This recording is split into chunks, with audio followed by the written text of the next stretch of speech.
para naman bigyan tayo ng update kaugnay na epekto ng sama ng panahon sa bahagi ng Mindanao. Makakausap natin si Gwendolyn Pang, ang Secretary General ng Philippine Red Cross. Good morning, Miss Gwen. Hi, good morning, Susan. Good morning, Joel. At sarap nakikinig ng nanonood ng programa niyong Kape at Balita. Ma'am Gwen, ano na ho yung pinakahuling tala ninyo sa mga pamilyang apektado ng sama ng panahon dyan po sa bahagi ng Mindanao?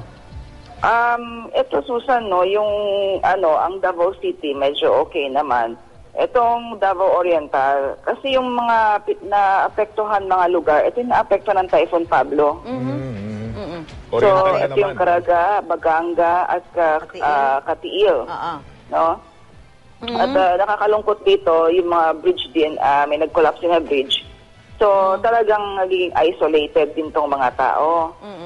Hindi pa kasi nakapag-cope, no? Doon sa bagyo na dinanas nila nung Typhoon Pablo nung first week ng December. Ito na naman. So, nakakalungkot kasi ang lakas-lakas ng ulan. May mga tao pa rin na naapektuhan na nasa evacuation center pa rin sila. Wala pa nga sila bahay, di pa nakakabalik sa normal na ito na naman. Normal na buhay. Pero ba bang mga lugar dyan na hanggang sa ngayon, batay sa monitoring ninyo, Ma'am Gwen, baka pa rin? So far, wala naman. Yung yung pag-transport lang ng mga goods, mahirap. Kasi nga, may na tayo naapektuhan ng mga bridges.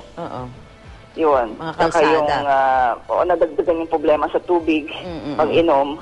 Hanggang ngayon, meron pa ba naghihintay na mailikas o lahat ng taong dapat ilikas ay nailikas na po?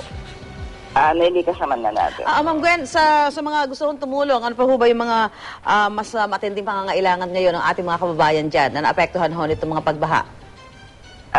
Ito sa ngayon, itong baha mismo, pagkain pa rin. Kahit yung sa Davao City, pagkain pa rin yung check kami, yung kailangan nila. Kasi nga, wala talagang means na para bumalik sa dati nilang kalagayan. So at saka pinaka-basic, kumbaga bago naisipin yung ibang pangailangan nila.